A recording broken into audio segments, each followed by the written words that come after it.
terjadi seperti itu. Jadi apapun lah ya, jadi sikap perilaku anak tetap akan bisa lebih baik, anak akan lebih terbuka dan orang tua bisa memantau perkembangannya seperti apa.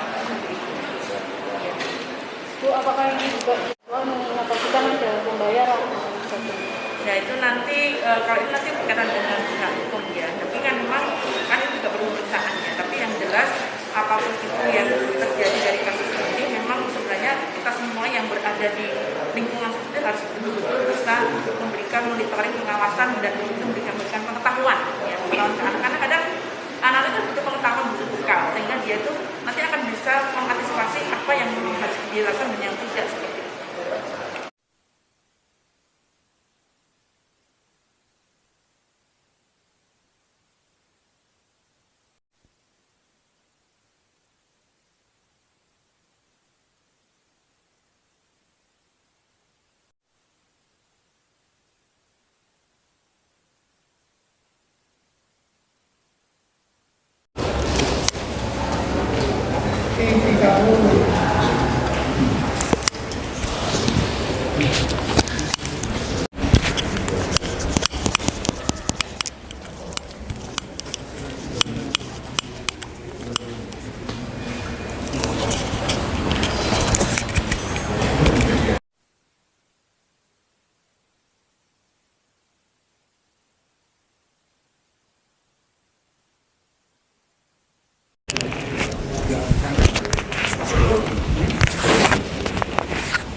Kota gede.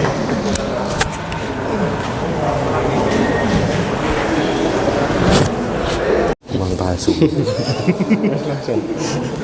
Wes. Hah?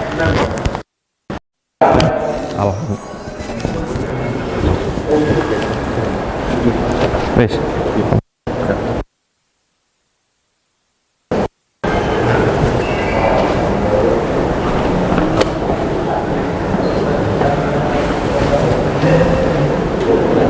Pak Bambang? Sehat Pak Bambang? Hujan-hujan. Ayo. Makasih ya. Siap. Selamat ya. Siap.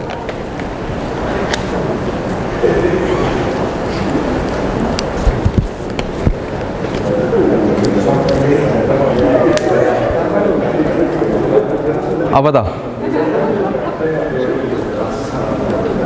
Udah ambil gambar yang dari sana, jalan kaki. Sama anggotanya. Apa? Anggotanya apa?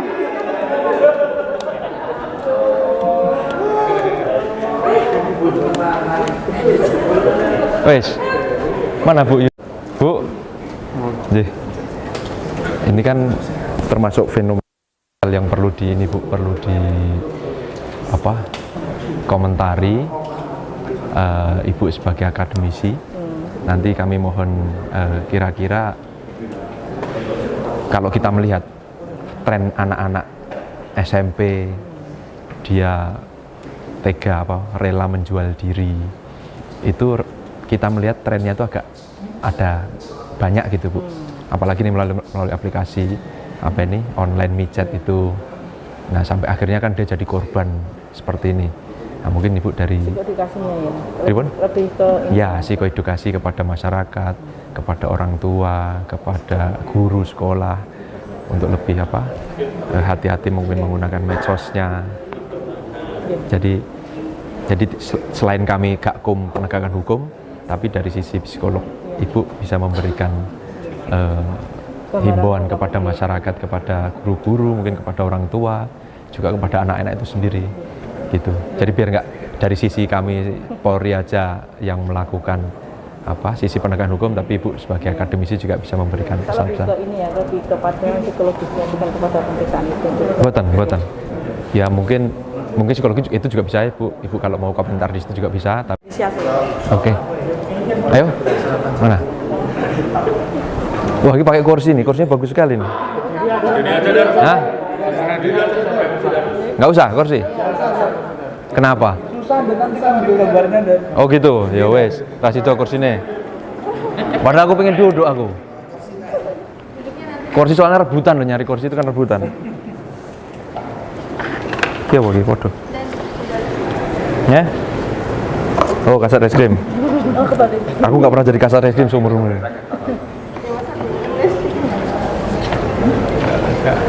Oke. Bismillahirrahmanirrahim. Assalamualaikum warahmatullahi wabarakatuh. Selamat siang rekan-rekan. Siang ini kita akan menyampaikan informasi terkait dengan pengungkapan kasus yang telah berhasil kita ungkap ya. Kemarin kita bersama-sama di backup oleh Subdit Jatanras Ditreskrim Polda Jateng. Ini ada Ibtu Rio. Kita backup kita bersama Satreskrim Polres Sukoharjo berhasil mengungkap peristiwa pembunuhan yang cukup viral terjadi pada hari Senin kemarin ya. Jadi sebelumnya saya sampaikan kronologisnya pada hari Senin sore ya sekitar pukul 16 itu pelaku dan korban berjanjian melalui aplikasi online micet ya untuk melaksanakan kencan. Sampai kemudian berjanji untuk bertemu di sebuah hotel di Kartasura. Kemudian korban diantarkan oleh saksi datanglah ke hotel tersebut.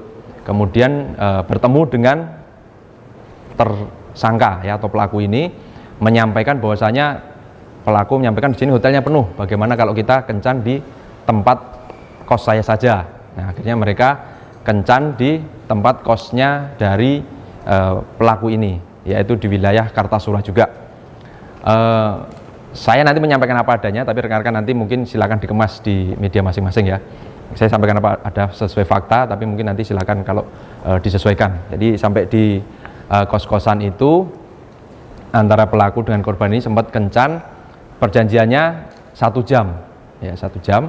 Kemudian sudah berkencan di situ, selesai pertama, mau yang kedua, tapi 1 jamnya sudah selesai, sehingga tidak sempat selesai untuk kencan yang keduanya. Disitulah menyebabkan emosi dari pelaku tadi. Kemudian untuk pembayaran tetap sesuai, dibayar. Kemudian dengan alasan akan diantar ke Sukoharjo. Nanti akan saya tambah tips. Kemudian pelaku memboncengkan korban dibawa ke arah Sukoharjo. Dengan tadinya sudah ada niat karena kecewa ya, karena kecewa, marah, dia tidak selesai untuk kencan yang kedua. Dia sudah menyiapkan alat-alat tadi yang digunakan nanti untuk melakukan pembunuhan. Di antaranya ada sebuah pisau dan obeng. Nah, sampai di wilayah Sukoharjo di TKP itu di Desa Pandean, Grogol. Di situ yang bersangkutan sempat ngobrol-ngobrol dan akhirnya disitulah dieksekusi dengan cara dibekap mulut, kemudian ditusuk dada ya, dibekap dari belakang, kemudian ditusuk di dada pertama kali dengan pisau. Kemudian juga dijatuhkan kembali, kemudian masih dibekap, kemudian dengan obeng ditusuk di bagian leher. Ini beberapa kali ya, ada di leher, kemudian ada di pipi juga, yang sampai akhirnya menyebabkan korban itu meninggal. Disitulah uang yang tadi jasa kencan itu diambil kembali, kemudian juga handphone yang bersangkutan juga diambil, kemudian dia kembali ke arah kos-kosannya di wilayah Kartasura. Kemudian kita lakukan penyelidikan dan akhirnya korban ini sempat melarikan diri. Jadi sepeda motornya ditinggal di Kartasura, kemudian dia sempat menggunakan bis lari ke arah timur, ke arah Sidoarjo. Kemudian anggota kita bersama tim dari Satreskrim bersama dengan Subdit Jatanras melakukan upaya penyelidikan dan berhasil dapat informasi yang bersangkutan berada di Sidoarjo, Jawa Timur itu, dan kemudian lakukan pengejaran dengan koordinasi kepolisian setempat dan akhirnya berhasil ditangkap di Waru, Sidoarjo, Jawa Timur.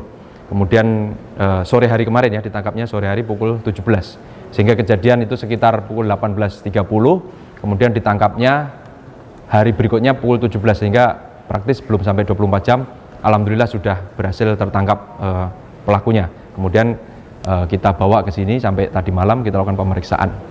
Kemudian yang bersangkutan juga sudah mengakui semua perbuatannya. Kemudian untuk tersangka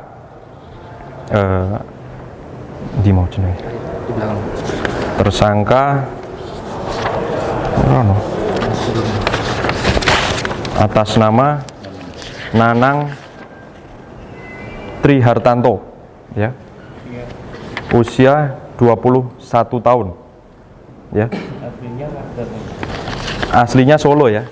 Asli Solo tapi untuk KTP di Jogja, ya. Asli Solo, KTP di Jogja. Kemudian untuk pasal yang kita terapkan kepada yang bersangkutan ini berlapis banyak. Ada pasal 338, ya, pasal 339, pasal 340, pasal 365 juga karena dia juga mengambil atau merampas atau merampok barang yang dia dari korban itu, ya. Kemudian juga ada terkait dengan perlindungan anak, ya, itu pasal 80 ayat 3 Undang-Undang Nomor 23 tahun 2002 tentang perlindungan anak. Dengan ancaman maksimal ini bisa seumur hidup atau pidana mati. Itu rekan-rekan, ada yang mau ditanyakan? Apa? Untuk motifnya tadi karena dia kecewa, marah, dan kemudian juga ingin menguasai barang atau uang yang diberikan tadi, ingin mengambil kembali uang tersebut, gitu. Ya. Sebelumnya sudah kenal dengan korban ini Belum, karena ini kan kenalan melalui aplikasi micet itu baru pertama kali. Ya kenalnya pas saat berkencan melalui aplikasi tersebut. Tadi kencan 2 kali. Yang pertamanya 300, ya 300 sehingga 2 kali 600. Tapi yang 2 tidak selesai karena waktunya sudah 1 jam. Jadi tidak selesai. Akhirnya disitulah dia kecewa karena belum selesai yang kedua, sehingga merasa tidak puas. Ya akhirnya dia muncul niat ya untuk melakukan pembunuhan dengan mengambil tadi juga uangnya yang dia berikan tadi, mau diambil alih kembali. Itu motifnya. Pekerjaannya apa ini? Silver apa? Nah, apa jenenge? Manusia silver, ya manusia silver. Ngamen, ya ngamen. Dari asal Solo tapi ngekos di Kartasura. Iya, aslinya Solo tapi ngekos di Kartasura. Kalau KTP-nya Jogja. Terkait mungkin dari motif, apakah ada kesalahan pembicaraan ketika perjanjian sehingga pelaku melakukan kekerasan, karena ada salah perjanjian atau memang ada ucapan yang membuat dia sakit hati. Kalau hasil pemeriksaan kita yang itu tadi ya, karena belum selesai tapi waktunya sudah 1 jam, jadi pihak korban juga merasa sudah 1 jam gitu, sudah sesuai janji 1 jam perjanjiannya itu. Mungkin ada perkataan kotor terhadap kita tanya aja ya, kita tanya aja. Sini bos, apa yang menyebabkan kamu sampai sakit hati terhadap korban itu apa? Kenapa kamu sakit hati? Dia kenapa? Karena tidak sesuai durasi, Pak. Tidak sesuai durasi. Loh, kan janjinya 1 jam. Ya 1 jam, tapi kan mintanya kan 2 kali, itu belum sampai 2 kali, Pak. Oh, yang kedua belum sampai selesai, ya. Tapi waktunya udah 1 jam. Udah 1 jam. Kamu maunya sampai selesai. Iya. Dia janjinya 1 jam, itu. Terus dia sempat keluar kata-kata yang menyebabkan kamu sakit nggak? Apa buat kamu marah nggak? Dia mungkin berkata apa gitu? Tidak. Nggak ada. Cuman sudah selesai 1 jam itu aja. Iya. Terus kamu sakit hati gara-gara itu? Iya. Karena lagi ini ya, lagi di puncak-puncak tapi nggak nyampe. Terus akhirnya kamu ini emosi gitu. Iya, Pak. Sudah berapa kali sudah disiapkan enggak? Apanya? Barang alat-alat Itu pisau itu dari mana? Pisau itu dibawa dari kos. Punya di kos kamu? Iya, punya. Bawa dari kos. Memang punya kamu? Punya saya. Punya dia sendiri bawa dari kos. Artinya dari kos itu sudah merencanakan. Dari kos kamu sudah rencanakan untuk bawa pisau itu untuk emang mau kamu bunuh di situ. Iya. Iya. Apalagi? Sudah berapa kali? Berapa kali apanya? Maksudnya micet dan lain sebagainya. Oh, sudah berapa kali kamu? Baru 1 kali ini, Pak. Satu kali lagi. Kalau lokasinya memang sudah ditentukan di situ atau Tempat sekitar. Lokasi apanya? Lokasi yang mana? enggak, lokasi TKP Pembunuhannya. Ya, lokasi pembunuhannya kamu milih di situ kenapa? Ya, tempat yang sepi. Tempat yang sepi. berarti sudah sering lewat situ dan sudah tahu. Udah. Sudah tahu lewat situ ya. Apa? Pernah ke situ sebelumnya? Belum pernah. Pernah karaoke. Belum pernah ke karaoke. Ya, itu biasanya saya habis pulang ngamen saya lewat situ. Pulang malam. Biasa ngamen di mana? Ngamen di mana? Ya nggak mesti, Mas. Biasanya? Kadang di Kartasura juga. Kartasura. Apa? Rame. Bukan iklan. Iya, Kartasura. ya. Pas saat dibawa ke lahan kosong itu korban apa enggak teriak apa gitu? Sempet teriak. Makanya kamu bekep. Iya. Maka sempat teriak, makanya dia bekep mulutnya biar nggak teriak. Kenapa lari mas? Setelah pulang balik, akhirnya lari ke Jawa Timur. Ada tujuan di sana? Mau tujuan kemana? Kamu pergi ke Jawa Timur itu? Ke Jawa Timur tuh mau ke tempat istri saya, Pak. Istrimu di mana? Istrimu di mana? Di daerah Jawa Timur, pasnya itu Kalimantan apa? Mau nyebrang ke Kalimantan. Mau nyebrang ke Kalimantan, mau nyusul istrinya. Istrinya di Kalimantan. Istrimu katanya kamu ini juga ya? Kamu lukai juga pernah ya? Dulu pernah, Pak. Karena kasus selingkuh, Pak, dia. Yang selingkuh kamu atau dia? Dia, Pak. Oh. Anak juga? Anak, iya. Kamu apain anak? Sempet saya pukul juga. Anak dipukul, istri dilukai. Iya. Anaknya berapa mas? 1. Anak biro 1. Mas tahu korban ini masih anak-anak tahu? Belum tahu. Katanya dia umur 19 sampai 17 tahun. Pelakunya? Yang ngakunya. Kalau umurnya masih di bawah anak-anak, belum tahu saya. Dan sampai ke anak tersangka ini barang bukti dari apa? Nanti ada diantaranya apa? CCTV ya? Ada ya CCTV? Ada CCTV yang menangkap yang mengcapture dia sedang di hotel, kemudian juga di lokasi lokasi TKP dekat pembunuhan itu ada foto-foto CCTV-nya. Identitas pelaku ini dari CCTV. Ya. Kalau riwayatnya mungkin dia sudah pernah berurusan dengan kepolisian atau belum? Pernah belum? Sudah, Pak. Pernah? Sudah. Apa? Kasus apa dulu? Kasus apa? Di Sleman, Bantul pernah. Kasus apa? Ranmor. Ranmor? Iya. Curi ranmor? Iya. Pernah masuk penjara? Pernah. Berapa tahun? Itu 8 bulan, Pak. 8 bulan. Potongan tahanan. Ya. Ranmor dulu. Umurnya masih Dalam? kecil. Hah? Umurnya masih kecil. Iya. Di Bantul Iya. 2020. Satu lagi. Udah dua kali, yang 3 kali Ini. Yang ketiga. Oke. Wes. juga bukan. Sekarang ada dari psikolog Ibu Yuli, mungkin ada pesan-pesan yang mau disampaikan kepada masyarakat, monggo. Iya. Nggih.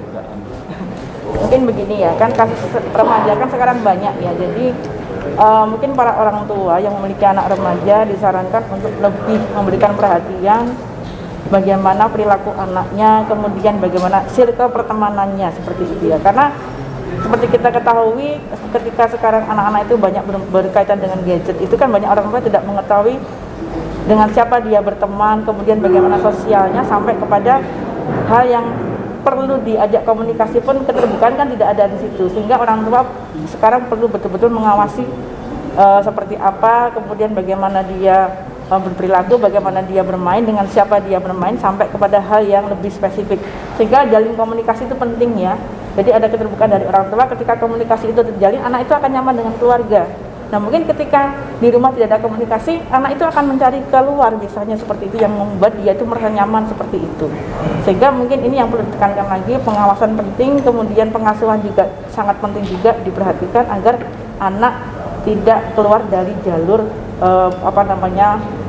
perjalanan sehari-hari seperti itu. Mungkin yang perlu saya sampaikan itu saja sih. Namanya panjangnya siapa?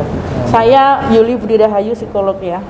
Psikolog Bu Yuli Budi Rahayu, psikolog. Artinya lebih pada pengawasan keluarga terkait dengan adanya fenomena anak masih di bawah umur melakukan perbuatan Orang tua itu kan tetap penting pengawasannya, sehingga ketika orang tua itu bisa memberikan perhatian penuh, anak itu akhirnya kan merasa nyaman dengan di rumahnya. Nah ketika anak itu nyaman di rumah kan mungkin tidak membuat celah untuk anak itu mencari aktivitas yang di luar dari pengawasan orang tua. Nah, kalau misalnya di rumah itu ada kenyamanan dan anak itu paling tidak apapun yang akan dia rasakan dari kejadian entah menyenangkan ataupun tidak, anak pasti akan cerita ke orang tua. Dan ini akan meminimalkan hal yang mungkin tidak terjadi seperti itu. Jadi atau apapun lah ya. Jadi sikap perilaku anak tetap akan bisa lebih baik. Anak akan lebih terbuka dan orang tua bisa memantau perkembangannya seperti apa. Seperti itu sih. Iya. Bu, apakah ini juga bisa dibilang sebagai eksploitasi seksual, mengingat tadi kan ada pembayaran dan lain sebagainya? Nah itu nanti kalau itu nanti berkaitan dengan pihak hukum ya. Tapi kan memang kan ini juga baru pemeriksaan ya, tapi yang jelas apapun itu yang terjadi dari kasus ini memang sebenarnya kita semua yang berada di lingkungan seperti itu harus betul-betul bisa memberikan monitoring, pengawasan, dan betul-betul memberikan pengetahuan ya, pengetahuan ke anak, karena kadang anak itu butuh pengetahuan, butuh bekal, sehingga dia itu nanti akan bisa mengantisipasi apa yang memang harus dia lakukan dan yang tidak, seperti itu. Seperti itu, Mbak. Kapolres. Oke. Rambut korban.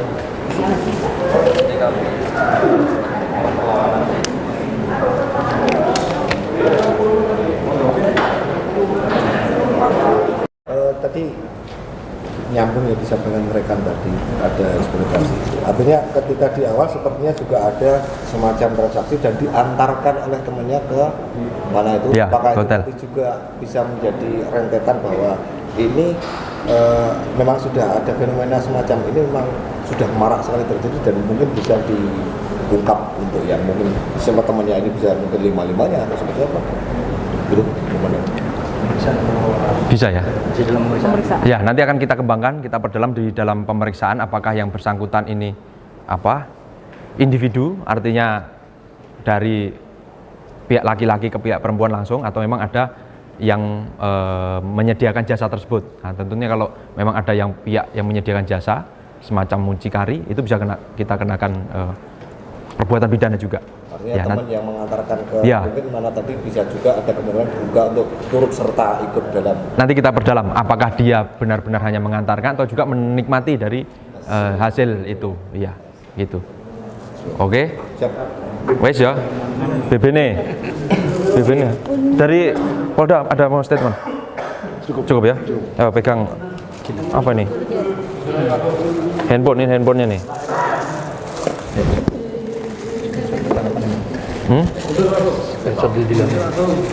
Kalau yang itu CCTV nggak ada? CCTV nggak ada? Foto CCTV ini Sana ya, sana. ada. Nah ini. Oh ya. Ini yang ini. Ini sama nih. Sama. Isi bukti cetan. Ini cat-catannya. Ini cat-catannya, ini foto waktu yang bersangkutan di TKP. Kanan dulu enggak? Oh, ngene kanan. Tengah, kiri. Kayak kelompok caber. Sebelah kanan saya, sebelah kiri saya. Handphone yang digunakan. Ini pengaman. Alat pengamannya. Motornya. Jadi ini motor merah. Om, sini Om. Ini motor merah yang digunakan saat dia berkencan di hotel, ya. Kemudian nggak jadi di hotel, di kos-kosan. Ya, ini pakai motor yang merah ini, sesuai tadi foto yang di CCTV. Kemudian kalau motor yang hitam, ini digunakan selesai di kos-kosan untuk menuju ke TKP yang pembunuhan di wilayah Grogol. Jadi ada dua pakai motor yang berbeda dia. Dua-duanya minjem, ya. Minjem, bukan punyamu. Minjem. Ya. Wes, apa nih ya? Udah ya? Bedil manu Sahabat ya. Wes ya? Matur nuwun. Ini yang pisaunya yang, tapi tinggal gagangnya doang.